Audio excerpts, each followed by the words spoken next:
Il est normal de voir des collègues de travail qui ne s'aiment pas. Mais l'Ultimate Warrior n'avait pas seulement des problèmes avec un ou deux catcheurs, non. Cet homme s'est battu avec la quasi-totalité de l'industrie, que ce soit pendant ou après son passage à la WWE. Quelle est la véritable histoire de l'homme qui fut l'un des plus détestés de l'industrie du catch? Restez dans les parages pour le découvrir et bien plus encore. Nous savons ce que vous pensez. Parler de quelqu'un comme de l'homme le plus détesté de toute l'industrie dans laquelle il travaille n'est pas quelque chose dont on serait fier. N'est-ce pas? Oui, c'est vrai. Mais le fait est que l'Ultimate Warrior n'était pas un homme ordinaire. C'est un homme à qui presque tous ceux qui ont travaillé avec lui ont dit les pires choses, mais il ne s'en est jamais soucié. Pas même une seule fois. C'est un homme qui s'est mis tout le monde à dos, à tel point que la WWE a sorti un documentaire intitulé The Self-Destruction of the Ultimate Warrior en 2005. Et le plus dingue, c'est que ce film était censé raconter l'histoire de l'Ultimate Warrior. Alors que ce film était censé raconter la carrière de Warrior et son ascension vers la célébrité, il s'est avéré être un véritable hit-parade sur l'horrible personne qu'il était. Et tout comme le film très critiqué, nous allons vous expliquer pourquoi ce mec était si détesté en vous emmenant dans un voyage dans le passé. Après tout, il est important de connaître un peu l'homme pour être en mesure de conclure pourquoi il est devenu l'un des catcheurs les plus détestés de tous les temps. L'histoire commence en 1959, lorsqu'un certain James Bryan Hellwig naît à Crawfordsville, à quelques kilomètres d'Indianapolis, comme l'aîné de 5 enfants. Hellwig grandit avec sa mère, puis avec son beau-père, son père biologique, ayant déménagé alors qu'il n'avait que 12 ans. Après avoir fréquenté le lycée Fountain Central de Wädersburg, il s'est inscrit à l'Université d'État de l'Indiana, mais n'y a passé qu'1 an avant de s'inscrire à l'Université Life de Marietta, en Géorgie. À l'époque, Hellwig rêvait de devenir chiropracteur, mais il s'adonnait aussi à la musculation. À l'université, ce hobby s'est transformé en culturisme, le seul sport que Hellwig trouvait intéressant, ce qui l'a amené à participer à plusieurs concours de culturisme universitaire et à les remporter. Il est nommé Mr. Georgia en 1984 et peut être considéré comme un culturiste amateur jusqu'en 1985, date à laquelle il découvre le catch professionnel. Hellwig avait déjà le physique qu'il fallait, il n'a donc pas eu trop de mal à s'intégrer dans l'industrie. Et pour ne rien gâcher, il a changé de carrière aux côtés de son ami et ancien bodybuilder Steve Borden. Cela vous rappelle quelque chose? Si ce n'est pas le cas, que pensez-vous du nom Sting? Oui, c'est bien cela. Un jeune Jim Hellwig s'est aventuré dans le catch avec Sting, formant une équipe de tag appelée les Blade Runners qui luttaient dans l'UWF. Leur duo ne dure cependant pas assez longtemps, car Warrior décide bientôt de poursuivre une carrière en solo à la WCCW. Il rejoint cette promotion de catch aujourd'hui disparue, travaillant sous le nom de Dingo Warrior et gagnant seulement $50 par soir. Il ne tarde pas à connaître le succès puisqu'il devient champion du Texas des poids lourds de la WCWA quelques mois seulement après avoir rejoint la promotion. Je ne sais pas si vous avez remarqué, mais il n'a jamais été question de la période d'entraînement de l'Ultimate Warrior pour devenir catcheur professionnel. Eh bien, c'est parce qu'il n'a jamais eu de période d'entraînement, du moins pas vraiment. Lorsqu'il s'est aventuré dans le monde du catch avec un groupe d'autres bodybuilders, dont Sting, le groupe a été entraîné par Red Bastien et Rick Bassman, mais avait déjà commencé à obtenir des matchs à l'époque. Hellwig travaillera également sous la direction de Buddy Wayne et Dutch Mantel. Mais tous ces hommes étaient de plus des managers à l'écran que de véritables coachs ou entraîneurs. Nous reviendrons plus tard sur les conséquences de son manque d'entraînement à la performance sur le ring. En 1987, 2 ans seulement après le début de sa carrière de catcheur professionnel, Warrior est engagé par la WWE et passe les 5 années suivantes à devenir l'un des catcheurs les plus médiatisés au monde. Pendant son séjour à la WWE, il devient 2 fois champion intercontinental des poids lourds et bat Hulk Hogan à WrestleMania 6 pour remporter le titre de champion de la WWE. Le problème, c'est que même si l'Ultimate Warrior a connu le succès sur le ring, il a passé son temps à la WWE à accumuler une longue et inquiétante liste de délits qui expliquent en grande partie pourquoi il n'était pas aimé de tout le monde. Nous allons faire un rapide tour d'horizon de son casier judiciaire et, disclaimer, vous le détesterez probablement vous aussi lorsque nous aurons terminé. Tout d'abord, il y a eu les nombreuses allégations d'inconduite sexuelle qui semblent avoir commencé dès qu'il a rejoint l'organisation. Et Warrior ne semblait pas se soucier de savoir s'il s'agissait d'un fan ou d'un collègue. Littéralement, n'importe qui pouvait être victime de son harcèlement sexuel. À la fin des années 1980, il a fait des commentaires très suggestifs à une admiratrice, sans aucune provocation. Étant donné que nombre de ses délits découlaient de son obsession pour son propre physique et son apparence, Warrior aurait dit à cette fan de sentir la puissance de ses muscles, malgré le manque évident d'intérêt de cette dernière pour ses avances. Selon le récit de cette femme, elle a signalé l'affaire à la direction de la WWE, mais on ne sait pas si quelque chose a vraiment été fait à ce sujet. Probablement pas, car quelques années plus tard, Warrior a répété le même acte méprisable, et cette fois, c'était lors d'une interview avec l'animateur de talk show Arsenio Hall en 1992. Au cours de cette interview, Warrior a fait des commentaires sexuellement suggestifs sur sa compagne de catch, Miss Elizabeth, qui, soit dit en passant, entretenait une relation dans la vraie vie avec Randy Savage. Savage et Hellwig ont beaucoup travaillé ensemble, mais n'ont jamais vraiment été d'accord. Et Warrior a probablement vu là un moyen de se venger de son ennemi juré. Mais de toutes les façons de le faire des commentaires suggestifs sur sa petite amie lors d'un talk-show enregistré était certainement la plus inappropriée. Cette interview a suscité beaucoup de réactions négatives de la part des fans et des autres catcheurs, mais il n'a pas vraiment été puni pour cela non plus. C'est un peu comme si l'Ultimate Warrior pouvait s'en tirer à chaque fois en faisant de tels commentaires aux femmes, car il y a une longue liste d'employés de la WWE qui ont déposé des plaintes similaires contre lui. Candice Michelle, Jacqueline Moore, et la liste est encore longue. Et le plus fou dans tout cela, Jim Hellwig était marié à sa première femme, Shari Lynn Tyree, pendant tout ce temps. Plutôt que de s'attarder sur les conséquences de tout cela sur son mariage, nous ferons remarquer que les femmes n'étaient pas le seul groupe de personnes que le Warrior traitait mal. La preuve en est qu'il était homophobe. Oui, les années 80 et 90 étaient différentes de ce qu'est le monde aujourd'hui. L'intégration n'était pas aussi poussée qu'aujourd'hui, et de nombreuses personnes, en particulier dans les secteurs dominés par les hommes, avaient leurs défauts dans le traitement des affaires liées à la communauté LGBTQ+. Cependant, Jim Hellwig n'a pas seulement eu des défauts ou commis des erreurs à ce sujet, non. Ce type était carrément homophobe, et il le clamait haut et fort, allant même jusqu'à le laisser transparaître dans son gimmick d'Ultimate Warrior. En 1991, lors d'une interview, il a déclaré qu'il considérait l'homosexualité comme détestable et anormale. Quelques années plus tard, il a réitéré des propos similaires, mais cette fois-ci, ce n'était pas seulement dans une interview, c'était lors d'un discours qu'il était invité à prononcer à l'université du Connecticut. Selon lui, la pédérastie ne fait pas fonctionner le monde, quoi que cela veuille dire. Et ce n'est pas tout. Cet homme a refusé de signer un autographe pour un fan et l'a insulté parce qu'il était homosexuel. Peu de temps après, il a refusé de participer à un débat organisé par la WWE pour inciter Warrior à limiter les dégâts de sa réputation d'homophobe qui ne cesse de croître. Au lieu d'y participer, il a jeté de l'huile sur le feu en disant ceci: « Ordonnez au PD et à l'infirme qui anime l'émission de lire ce que j'ai écrit ici, et pendant qu'ils le font, demandez-leur de se regarder dans un miroir pour qu'ils puissent voir exactement le type d'individu de votre organisation sur lesquels j'écris. Pas d'excuses. Je ne fais pas de discrimination à l'encontre des handicapés qui choisissent de se comporter de manière dégénérée. » Une autre fois, il s'agissait d'un commentaire sur son passage dans un cinéma local et tout ce qu'il pouvait dire, c'était à quel point il avait trouvé dégoûtant un couple d'homosexuels qui se trouvait dans la salle de cinéma avec lui.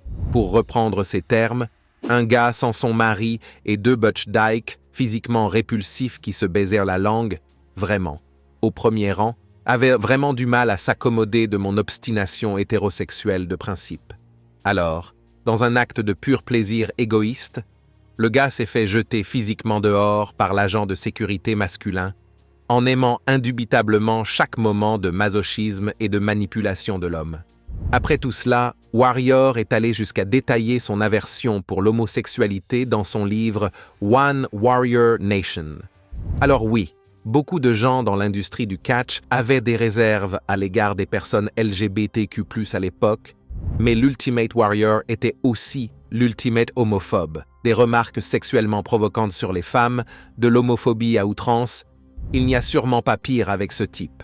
Non, c'est faux.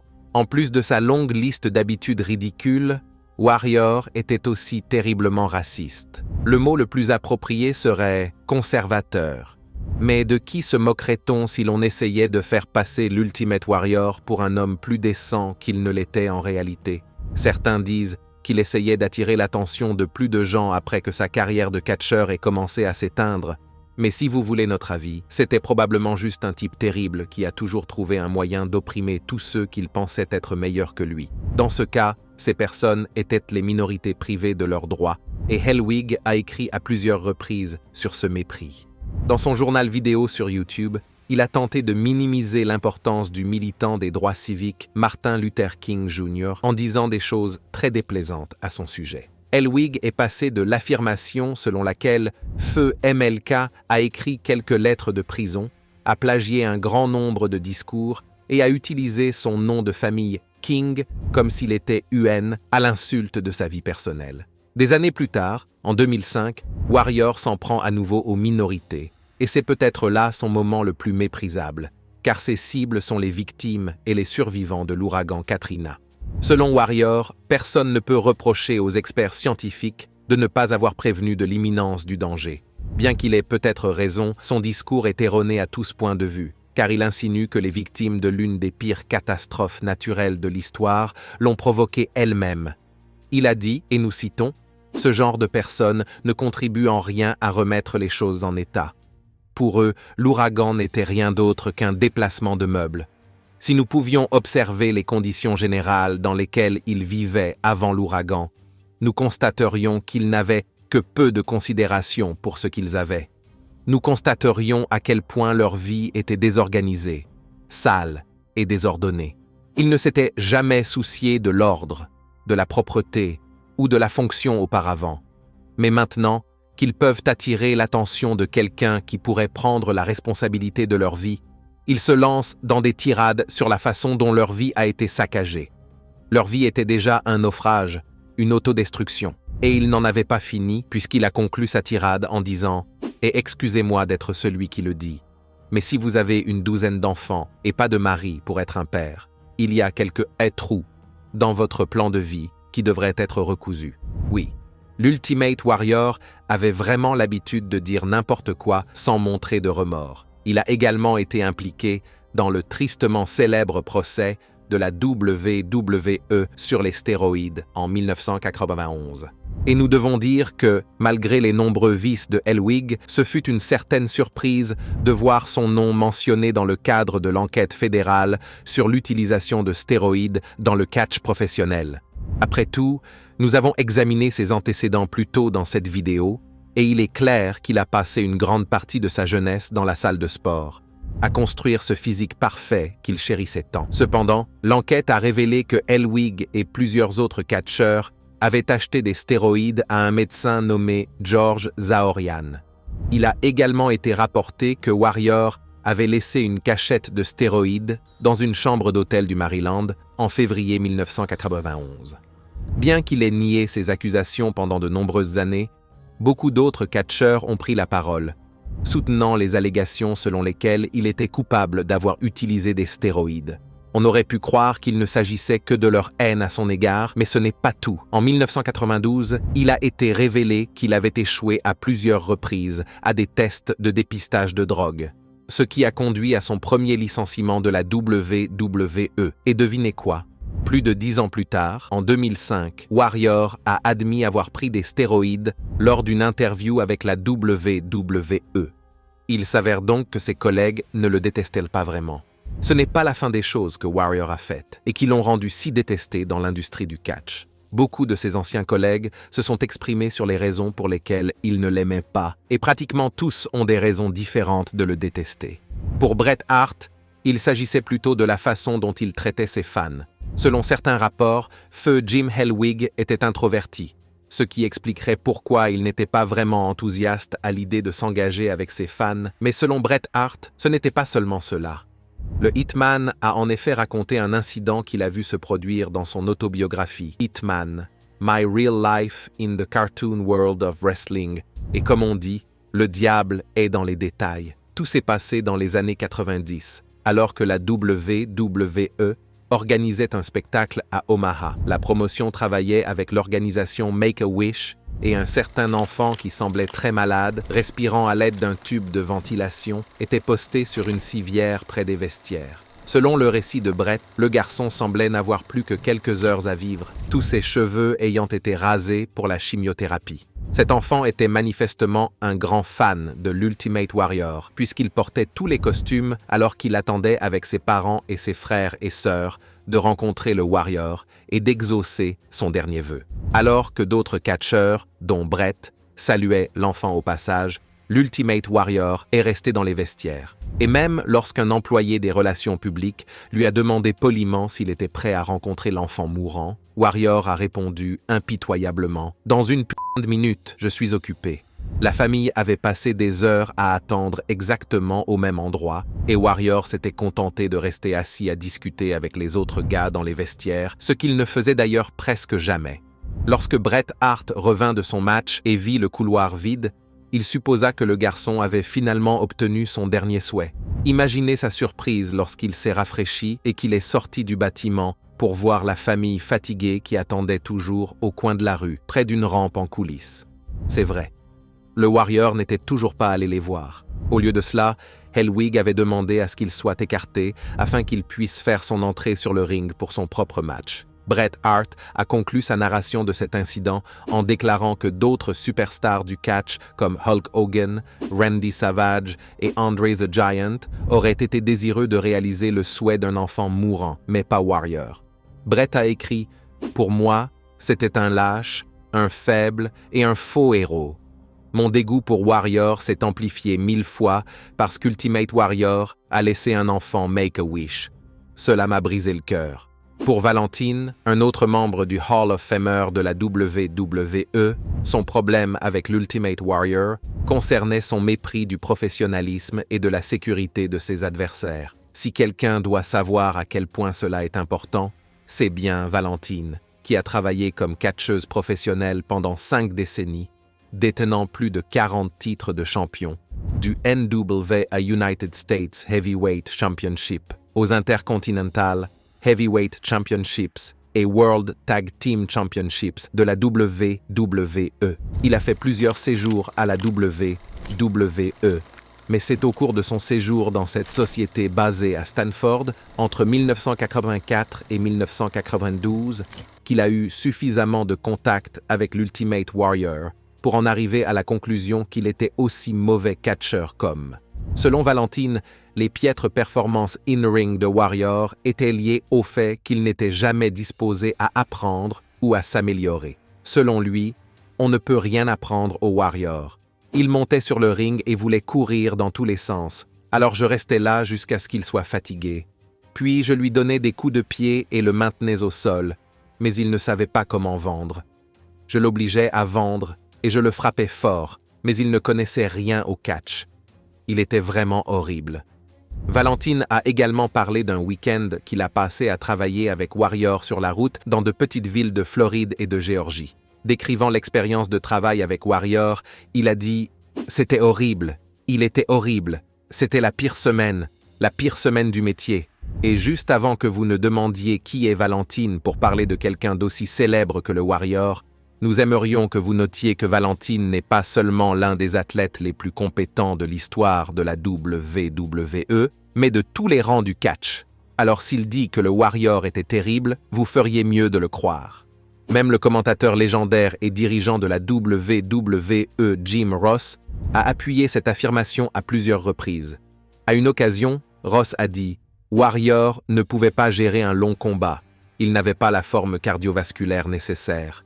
Il aurait été dangereux pour tous ceux que nous avions programmés contre Warrior de l'affronter dans un long match, car l'épuisement provoque des erreurs. » Plus récemment, lors d'un épisode du Grilling GR podcast, Ross a de nouveau parlé de Warrior, cette fois en s'attardant sur le temps passé par le catcheur à la WWE. Selon Ross, qui est un ami proche de Vince McMahon, le président a toujours essayé d'emballer et de commercialiser Warrior du mieux qu'il pouvait. Ross a également expliqué que McMahon était conscient que l'Ultimate Warrior avait tout ce qu'il fallait pour devenir un catcheur à succès dans les années 80 et 90. Il a donc protégé Warrior pendant la majeure partie de sa carrière, en veillant à ce que ses points forts soient exploités, de son entrée emblématique à ses coups de grâce. Mais la vérité, comme l'expliquait Ross, c'est que Jim Hellwig était un mauvais catcheur. Il fait cette entrée folle, où il sprinte vers le ring et personne d'autre ne le fait. Mais ça s'arrête là. Il y avait beaucoup de préliminaires, mais parfois, il ne pouvait pas finir. Et au cas où vous vous demanderiez pourquoi un catcheur professionnel serait si peu compétent, rappelez-vous que nous avons mentionné plus tôt que Hellwig n'a jamais vraiment pris le temps de maîtriser l'art du catch. Il était plus un athlète qu'un véritable combattant, mais il était toujours trop arrogant pour laisser les autres lui enseigner ou l'aider à s'améliorer. L'actuel analyste et conseiller principal de l'AEW a continué à raconter que Warrior était un très mauvais collègue. Il a révélé que Warrior avait l'habitude d'exiger d'avoir une loge séparée, des vols privés et des chambres d'hôtel séparées chaque fois que la console était en tournée. Décrivant le double champion intercontinental, Jim Ross a déclaré « Il a toujours agi comme s'il nous faisait cadeau de sa présence. Ce n'est pas comme ça qu'on construit une camaraderie ou un système de soutien. » Il devait comprendre que moins il mettait de gens en colère, plus ses matchs étaient bons. Ross a également parlé de certains employés de la WWE qui, même s'ils n'aimaient pas Warrior, essayaient toujours de le faire bien paraître pour que les fans en aient pour leur argent. L'un d'entre eux était Owen Hart et un autre, Bobby Heenan. Ce dernier a une histoire plus longue avec Jim Hellwig. Heenan a eu une carrière de catcheur à succès dans les années 60 et 70, avant de devenir manager et annonceur à l'écran à la WWE dans les années 80. Il est connu pour avoir dirigé certains des plus grands acteurs comme Andre the Giant et pour le professionnalisme dont il a fait preuve tout au long de sa carrière. En raison de cette éthique de travail, Heenan et Warrior n'ont jamais été d'accord. Le premier estimant que le second n'était entré dans le métier que pour gagner rapidement de l'argent. Heenan a raconté une fois une histoire qui s'est déroulée à l'époque où les deux hommes travaillaient à la WCW. L'histoire voulait que Warrior attaque Bobby sur scène, mais avant le spectacle, Heenan a appelé Warrior à l'écart et lui a expressément dit de ne pas essayer de le frapper avec une corde à linge, car il souffrait d'une blessure au cou. À l'heure du spectacle, devinez ce que Warrior a fait? Il l'a fait.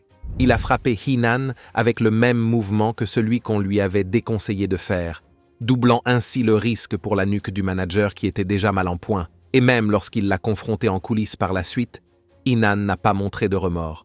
Les deux hommes continueront à se battre pendant le reste de leur carrière, et même plusieurs années plus tard, lorsqu'on diagnostiqua à Heenan un cancer de la gorge, Warrior n'eut pas la décence de régler les choses à l'amiable. Au lieu de cela, il a attaqué Heenan malade, publiant une déclaration très grossière et troublante dans laquelle Warrior a dit les pires choses sur Heenan. Il a notamment qualifié Heenan de « un pur sac de merde à deux visages », après quoi il a ajouté « tu es mourant, malade à l'intérieur, et il ne reste plus de temps pour retrouver l'intégrité qui compte le plus sur le lit de la mort. » Et voici le pire. Imaginez-vous allongé là, respirant vos derniers souffles, sachant que vous vous êtes prostitué toute votre vie et que vous deviez, dans vos dernières années, être confronté à vider votre propre sac de merde, vous confirmant la valeur réelle de ce que vous avez accompli dans votre vie. Vince n'aurait pas pu trouver de meilleure conclusion. Le karma est une chose merveilleuse à voir. C'est la pire chose que l'on puisse dire à un malade en phase terminale. Malheureusement, la santé de Bobby Heenan a continué à se détériorer terriblement jusqu'à sa mort en 2017. Et si les mots durs prononcés par l'Ultimate Warrior en 2002 n'ont jamais été vraiment abordés à l'époque, ils ont été évoqués plus tard, après la mort des deux hommes. En 2017, la WWE a lancé une campagne de sensibilisation au cancer du sein et, pour une raison étrange, a décidé de faire de Warrior l'emblème inspirant du mouvement. De nombreux fans se sont alors élevés contre cette décision, faisant référence aux remarques troublantes de Warrior au sujet d'une patiente atteinte d'un cancer alors qu'il était encore en vie. La WWE n'a pas modifié l'utilisation de l'image de Warrior pour la campagne, Mais la révélation des remarques de Elwig sur un Inan malade a fait plus de tort à son héritage déjà souillé. Que pensez-vous de la vie et de l'héritage de cette superstar de la WWE? Faites-nous part de vos impressions dans la section des commentaires et avant de partir, n'oubliez pas d'aimer cette vidéo et de vous abonner à Ring Rivals pour ne pas manquer les prochaines.